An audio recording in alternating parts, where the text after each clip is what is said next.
사랑하는 종암제일교회 성도님들께서는 하나님과의 관계 가운데 언약이라는 단어를 생각할 때 어떤 관계로 하나님과 나의 사이의 관계를 규정짓고 계시나요? 거래, 내가 주고 하나님은 나에게 그만큼 돌려주고, 아니 하나님은 좀 더 위대하신 분이니까 내가 조금 주면 그것을 성경의 표현처럼 30배, 60배, 100배처럼 복권 당첨되듯이 나한테 돌려줘야 되는 분, 혹시 그렇게 창구처럼 그렇게 생각하면서 하나님과의 관계를, 언약이라는 관계를 거래라는 단어로 치환시켜서 생각하고 계시지는 않은가요? 오늘 본문은 언약이란 단어에 대해서 살펴보고자 합니다. 그 언약은 이러한 의미를 가지고 있습니다. 오늘 본문에서 특별히 언약 맺는 과정 가운데 특별한 장면 한 군데가 등장합니다. 다음 PPT입니다. 같이 한 목소리를 읽어보겠습니다. 창세기 15장 17절입니다. 해가 져서 어두울 때에 연기나는 화로가 보이며 타는 횃불이 쪼갠 고기 사이로 지나더라. 다음 PPT 좀 부탁드리겠습니다. 아브라함과 하나님이 언약을 맺을 때 특별한 장면 하나가 등장합니다. 그것은 뭐냐면 동물을 가져다가 동문을 반으로 쪼개서 양쪽에 갖다 놓고 그 사이를 하나님을 대변하는 횃불과 같은 불길이 지나갔다라는 것입니다. 이것은 단순하게 언약 관계를 설명하면서 이 시대 사람들에게 되게 익숙한 장면 중에 하나입니다. 고대의 근동 히타이트 사람들은 언약을 맺을 때, 계약을 맺고 약속을 맺을 때 한 가지 퍼포먼스, 세레모니를 하였습니다. 그것은 뭐냐면 동물을 가져다가 쪼개서 그 사이를 지나가게 하는 것입니다. 그리고 그 약속을 지키지 않으면 쪼갠 고기들처럼 너도 쪼개질 것이다 라는 것을 담보하는 것입니다.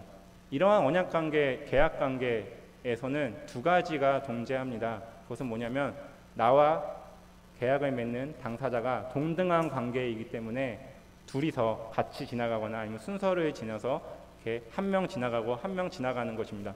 동등한 관계일 때는 이렇게 진행됩니다. 그리고 한쪽이 왕이거나 또 전쟁의 승자이거나 할 때는 진 사람만, 낮은 사람만 지나가게 하였습니다. 그리고 그 위대한 사람은 지켜야 될 의무가 없어요. 그냥 지나간 사람만 지키면 돼요. 그래서 지나간 그 약자, 전쟁의 패배자만 지킬 것을 강요하고 승자는 그냥 뒤에서 뒷짐지고 서 있는 것이 그 당시의 계약의 모습이었습니다. 근데 오늘 본문에서는 사뭇 다른 계약의 모습이 등장합니다. 오늘 아브라함과 하나님은 언약을 맺으실 때 약자였던, 반드시 하나님을 따라야 했던 아브라함이 그곳을 지난 것이 아니라 하나님께서 지켜야 될 의무가 없고 권능과 능력만 있으신 그분께서 그 쪼갠 고기 사이를 지나셨다라는 것입니다. 그 모습을 봤을 때 아브라함은 직감적으로 깨달았던 것입니다. 이 언약은 하나님이 반드시 지키실 약속이다. 거기서부터 믿음이 시작되는 것입니다. 다음 PPT를 좀 부탁드리겠습니다. 이러한 모습 가운데 하나님의 언약은 두 가지의 특징을 가지고 있습니다. 첫 번째는 무조건성입니다. 하나님이 먼저 하셨다라는 것입니다. 하나님이 반드시 이루시겠다라는 것입니다. 이 양쪽의 계약 가운데 계약을 맺고 약속을 맺으면 두 명이서 해야 될 일이 있는데 하나님이 그것을 다 하시겠다라고 하며 쪼갠 고기 사이를 지나신 것입니다. 그래서 그렇게 하시겠다, 하나님이 먼저 하셨다라고 하는, 우리가 이 언약 가운데는 조건도 묻지도 않고 따지지도 않고 하나님이 우리를 언약으로 품으셨다라고 하는 무조건성이라고 하는 특징이 존재합니다. 두 번째는 조건성입니다. 하나님과 우리가 그렇게 언약을 맺었지만 우리가 언약된 관계로서 그것을 준수하고 지켜야 될 의무가 있다라는 것입니다. 지금부터 우리는 오늘 책에 등장하는 세 가지 이야기를 살펴볼 텐데 이 세 가지의 이야기를 언약의 특징인 무조건성과 조건성을 통해서 살펴보고자 합니다. 다음 PPT 부탁드리겠습니다. 첫 번째 이야기입니다. 이 이야기에서는 언약의 조건성을 다루고 있습니다. 하나님이 그렇게 하셨다라는 것, 하나님이 먼저 하신다라는 것, 하나님이 모든 것을 다 하신다라는 것, 우리에게는 아무런 의무가 없다라는 것. 같이 한번 읽어보겠습니다. 하나님이 주도적으로 사람들과 관계를 다시 시작하셨습니다. 아멘. 하나님께서 주도적으로 이 언약 관계를 시작하신다라는 것입니다. 우리 한번 기억을 되듬어 보겠습니다. 저는 기억하고 있는데요. 왜냐면요, 제가 설교했거든요. 하나님의 형상에 대한 부분입니다. 다음 PPT입니다. 하나님의 형상은 두 가지로 설명된다고 했습니다. 하나님의 형상은 하나님과의 친밀한 관계입니다. 하나님의 형상은 하나님의 형상을 가지고 있는 다른 이들과의 관계입니다. 라고 하면서 하나님의 형상을 등장시켰습니다. 그런데 창세기 3장 이후부터 인간이 타락하는 그 순간부터 하나님의 형상이 어그러지기 시작하였습니다. 그래서 하나님과 더 이상 친밀한 관계에 놓이지 않게 되었습니다. 지난주 우리가 설교 가운데 살펴봤듯이 바벨탑 사건들을 통하여서 언어가 달라지고 사람들이 흩어지게 되면서 더 이상 하나님의 형상을 가지고 있는 사람들이 모이지 못하게 되었습니다.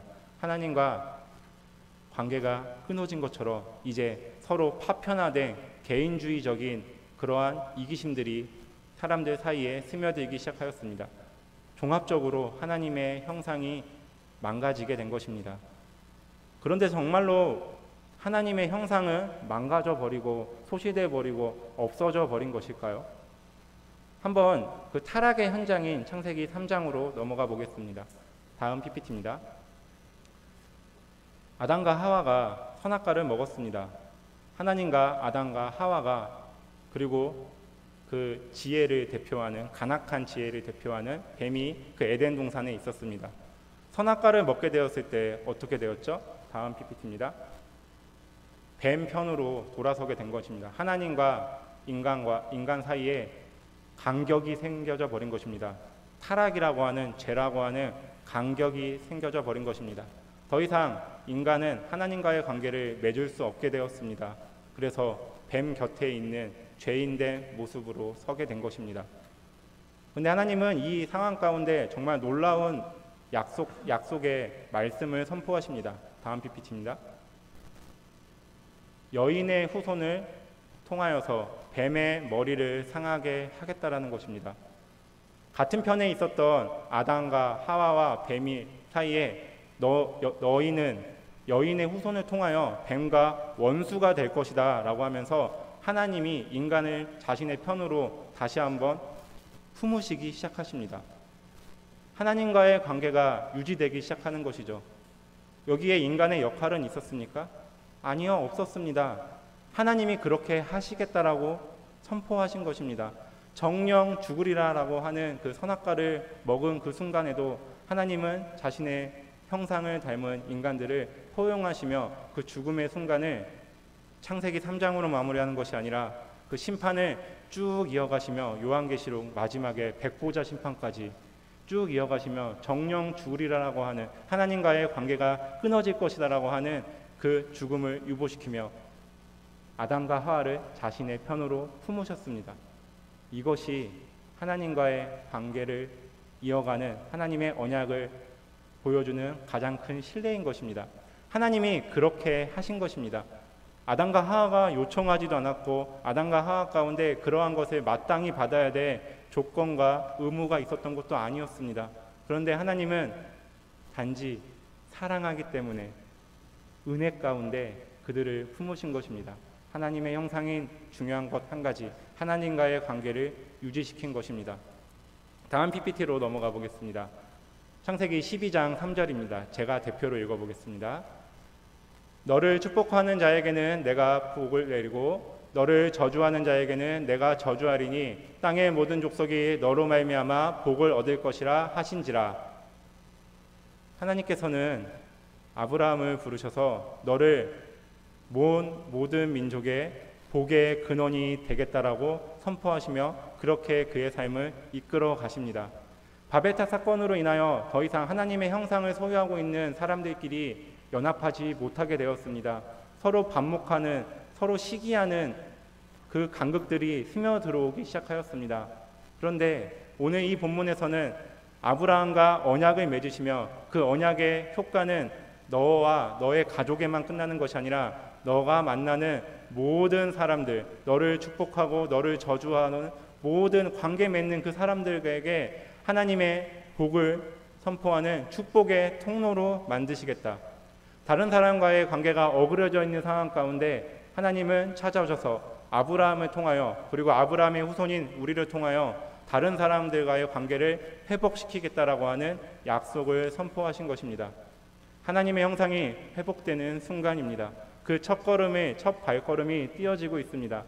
하나님의 그 관계는 첫 그 순간부터 하나님의 품 안에 있었던 우리를 통하여 증명되는 것이고, 다른 사람과의 관계가 어그러졌던 그 상황 가운데서도 하나님은 아브라함을, 그리고 그의 후손들인 신앙적인 우리를 부르셔서 우리를 통하여 하나님의 나라를, 하나님의 관계를 맺어가겠다라고 하며 하나님의 형상을 회복시키는 작업을 한 걸음 한 걸음 준비하고 계십니다.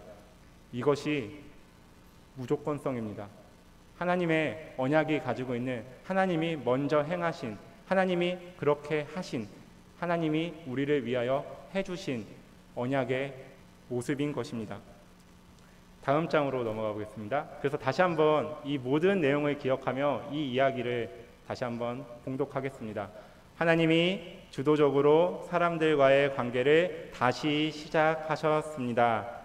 하나님이 언약 가운데 우리와 관계를 맺으시고 언약된 백성을 우리를 통하여서 다른 이들과의 관계를 회복시킴으로 하나님의 나라를 만들어 가신다는 것입니다. 다음 PPT입니다. 두 번째 이야기입니다. 언약의 조건성입니다. 우리가 언약된 백성으로서 마땅히 해야 될 것이 있다라는 것입니다. 같이 한 목소리로 읽어보겠습니다. 하나님의 신실하심을 신뢰하라고 명령하십니다.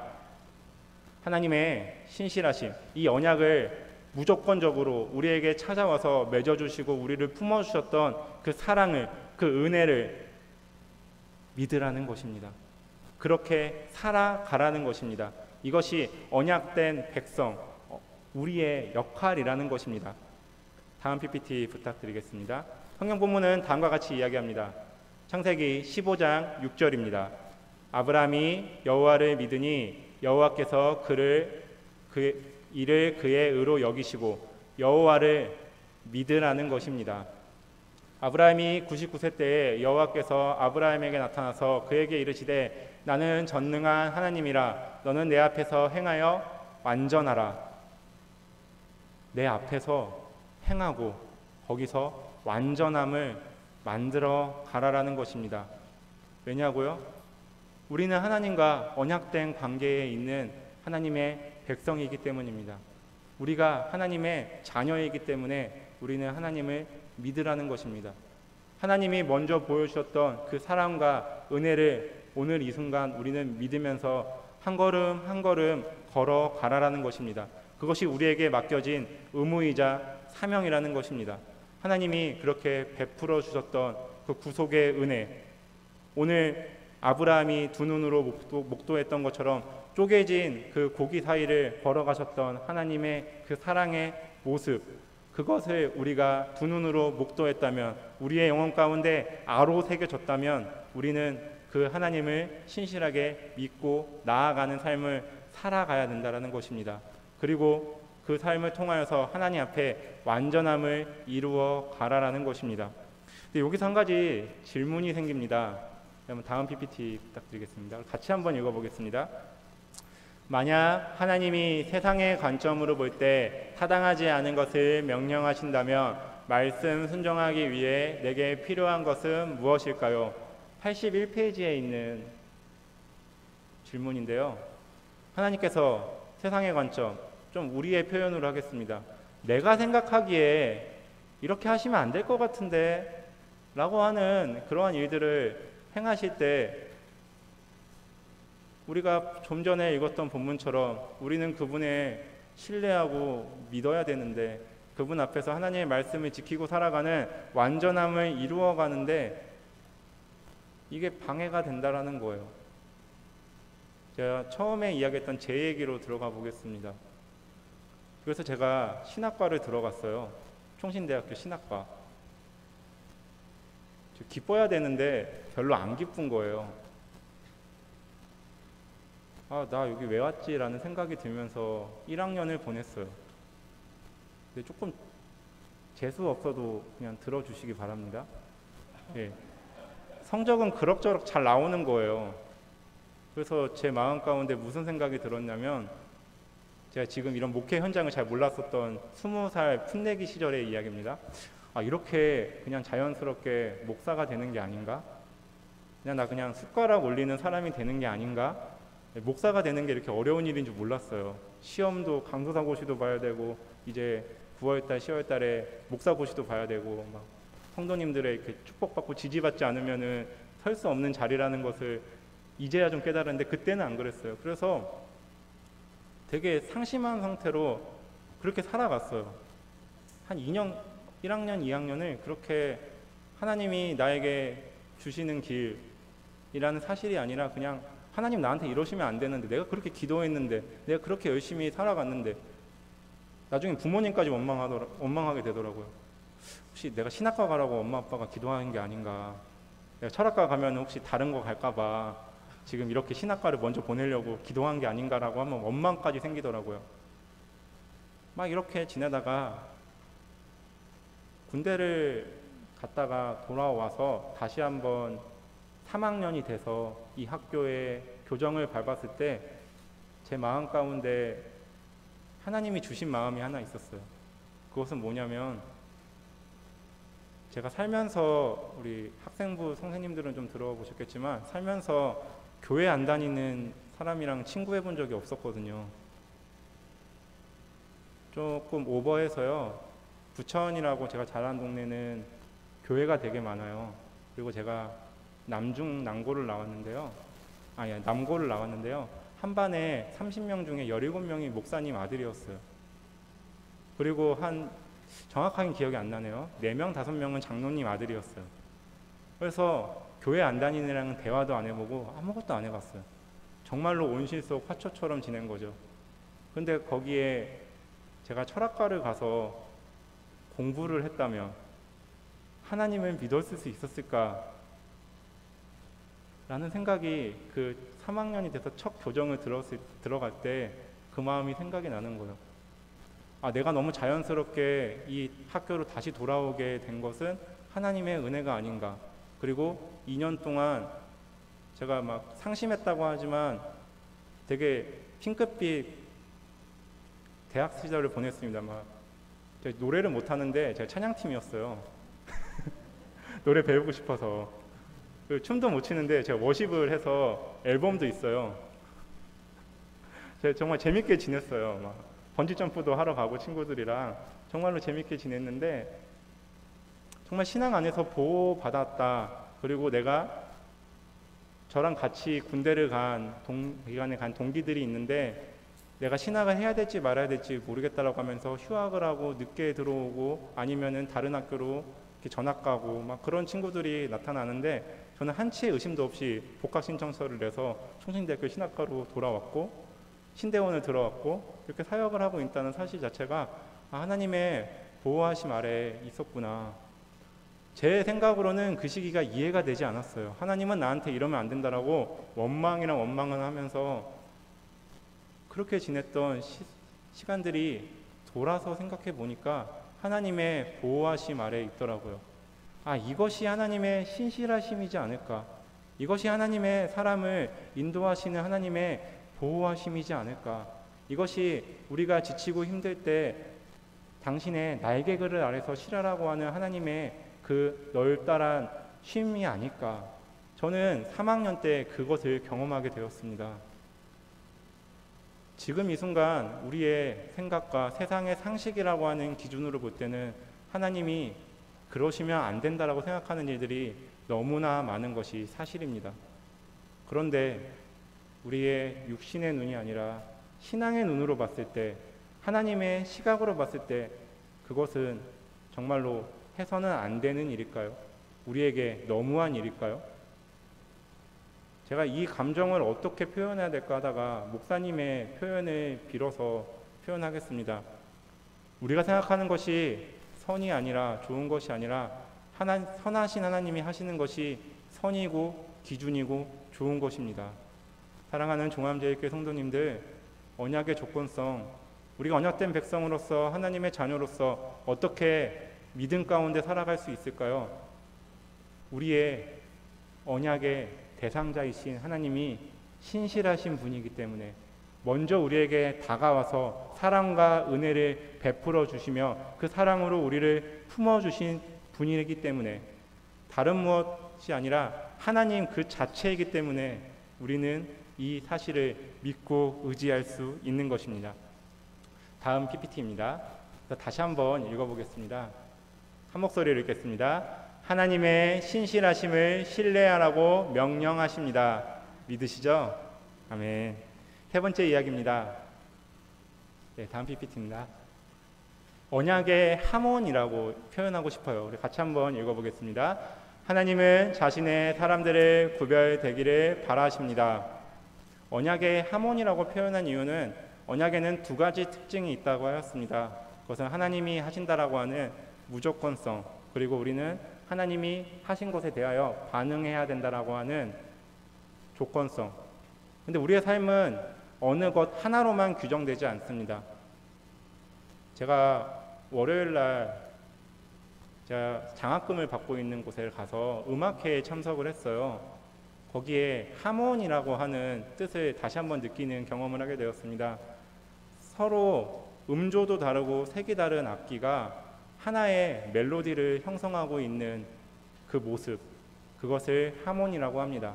우리의 인생 가운데 우리를 찾아오시는 하나님의 사랑과 그리고 그 사랑에 반응하는 우리의 모습이 서로 그 이중주가 연결되면서 만들어가는 것, 그것이 하몬이고 그것이 우리의 신앙인의 삶의 현 주소일 것입니다.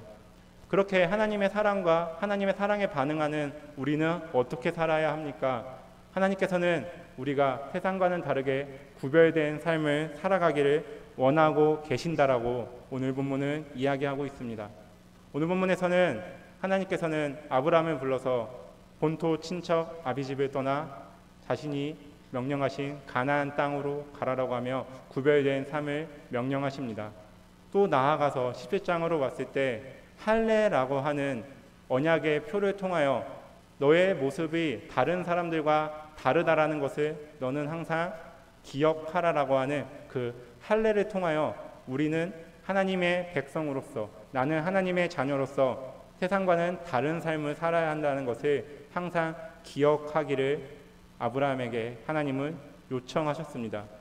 우리의 삶도 그러합니다.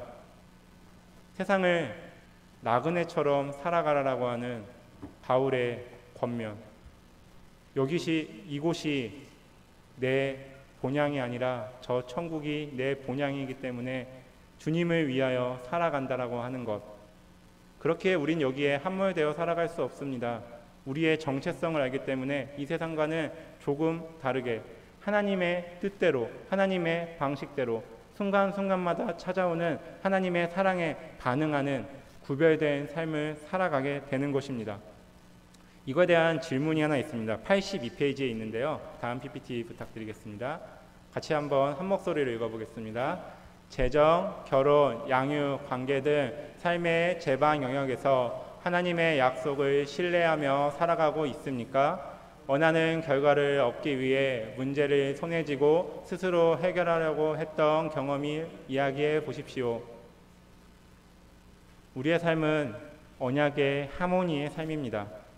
내가 다짐하고 두 주먹 불끈 쥐어서 나는 하나님의 말씀을 지키면서 살아가야지 라고 하면서 다짐하며 살아가는 것이 아니라 하나님이 우리의 인생 가운데 먼저 찾아오셨고 그 찾아온 것을 우리가 기억하며 반응하면서 하나님과 내가 축구 용어인데요, 티키타카 하면서 서로 어우러져 가면서 내 삶을 하나님으로 채워가면서 살아가는 것, 결코 나 혼자 손 쥐고서 스스로 해결할 수 있는 것은 이 세상 가운데 아무것도 없습니다.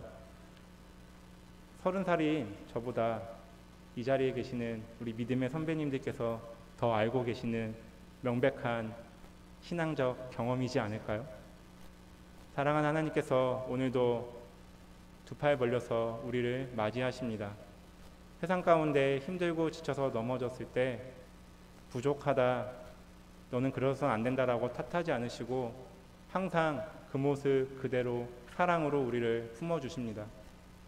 그것이 가장 크게 등장하는 것이 골고다에서의 예수 그리스도의 십자가의 모습이지 않을까요? 자신을 비난하고 조소하고 침뱉었던 그들을 향하여 저들은 지금 자신들이 하는 것을 알지 못합니다. 용서하여 주옵소서.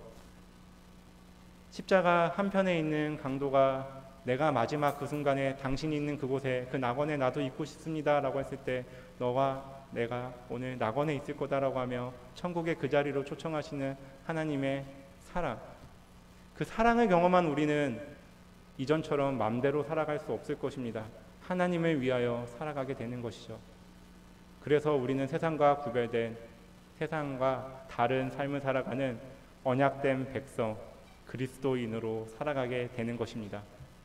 말씀을 마무리하겠습니다. 그렇다면 우리는 어떻게 살아가야 할까요? 다음 PPT입니다.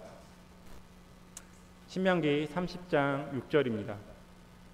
내 하나님 여호와께서 내 마음과 내 자손의 마음에 할례를 베푸사 너로 마음을 다하며 뜻을 다하여 내 하나님 여호와를 사랑하게 하사 너로 생명을 얻게 하실 것이며. 시내산의 언약, 성경에서의 구약에서의 전반부의 핵심은 신명기 6장에 등장하는 쉐마 본문입니다. 이스라엘아 들으라. 너는 마음을 다하고 뜻을 다하고 목숨을 다하여 주 여호와 하나님을 섬기고 사랑하라. 그런데 신명기 30장입니다. 아직 가나안 땅에 들어가지도 못한 이스라엘 백성들을 향하여 하나님께서는 모세의 입술을 통하여 너희는 이것에 실패할 것이다 라고 말씀하십니다. 그러면서 오늘 본문이 주어지는 것입니다. 너희가 힘을 다하고 목숨을 다하고 능력을 다해서 할 수 있는 것은 아무것도 없다. 내가 너희의 마음에 찾아가서 마음에 할례를 베풀어 너로 하여금 하나님의 백성, 나의 백성이 되게 할 것이다. 이것이 에스겔의 메시지였고 예레미야의 메시지였고 십자가에서 이루신 그리스도의 새 언약의 증표입니다. 하나님이 우리를 위하여 행하신 그 사랑 때문에 오늘 하루를 살아가는 것. 초대교회의 중요한 신학자인 어거스틴은 다음과 같이 그의 책 고백록에 이렇게 적어놨습니다. 영원자이신 하나님 앞에서 모든 시간은 과거, 현재, 미래의 구분이 사라지고 언제나 현재만 지속된다. 따라서 하나님과의 관계에서 모든 시간은 언제나 지금이다. 하나님은 영원한 현재를 살아가시며 지금 이 순간 우리를 향한 사랑을 베풀어 주고 계시며 우리가 그 사랑에 반응할 순간은 바로 지금입니다. 어제 과거에 내가 교회 열심히 다녔어. 내가 그렇게 신실하게 청년 때에 예배 드렸어. 그것이 우리의 삶을, 우리의 신앙을 보장해 주지 않습니다. 내일부터 열심히 해야지. 9월 달에 있을 여러 가지 교회 행사부터 열심히 참여해야지. 8월은 휴가잖아. 좀 쉬어야지. 라고 하며 미래에 대한 다짐도 우리의 신앙을 보호해 주지 않습니다. 우리는 어떻게 하나님의 언약된 백성으로 살아갈 수 있을까요? 하나님의 사랑이 선포되는 지금 이 순간에 반응하는 것만이, 말씀과 기도로 살아가는 것만이 우리 2020년 표와 같이 낙타 무릎이 되어 주님 앞에 나의 삶을 내어드리는 것만이 주님의 백성으로 살아가는 것입니다. 기도의 자리로 나아가겠습니다. 한 가지 기도 제목을 놓고 기도하기 원합니다. 주님, 지금 이 순간 선포되고 우리의 삶을 감싸고 있는 주님의 사랑에 내가 반응하길 원합니다. 그리고 나의 사랑하는 구역 식구, 나의 가족들이 지금 이 순간에 자꾸 뒤로 미루고 있다면 주님께서 강한 사랑의 팔로 그들을 휘감아 주사 지금 이 순간 반응할 수 있도록 우리 종암제일교회의 모든 공동체원들이, 우리 교우들이 주님 앞에 반응하는 지금 이 순간이 될 수 있도록, 우리 대한민국이 그렇게 지금 이 순간 주님 앞으로 나아갈 수 있도록 나의 신앙과 우리의 교회와 공동체와 나라와 열방을 위해서 우리 같이 기도의 자리로 나아가겠습니다. 기도드립니다. 은혜와 사랑이 풍성하신 하나님, 주여 붙들어 주옵소서. 주여 사랑하는 주님, 우리가 주님 앞에 나아가게 하여 주옵소서. 지금 이 순간 우리가 반응할 수 있게 하여 주옵소서. 영원을 살아가시며 영원한 현재를 만들어 가시는 주님, 우리가 주님 앞에 나아갈 수 있게 하여 주옵소서. 주님, 우리가 그렇게 살아가는 오늘 하루가 될 수 있도록 주여 붙들어 주옵소서. 주님의 뜻을 알아가는 저희가 될 수 있게 하여 주옵소서. 지금 이 순간에 주옵시고 주여 붙들어 주옵소서. 우리 사랑하는 우리 교우들을 붙들어 주옵소서. 우리 교우들 정말 주님의 은혜 가운데 지금 이 순간 선포되는 하나님의 사랑을 경험할 수 있게 하여 주옵소서. 지금 이 순간 주님, 우리가 우리의 무릎이 낙타 무릎이 되어 하나님을 바라볼 수 있게 하여 주옵소서. 지금 이 순간 우리의 공동체가 주님 앞에 엎드리는 순간이 될 수 있도록 주여 붙들어 주옵소서.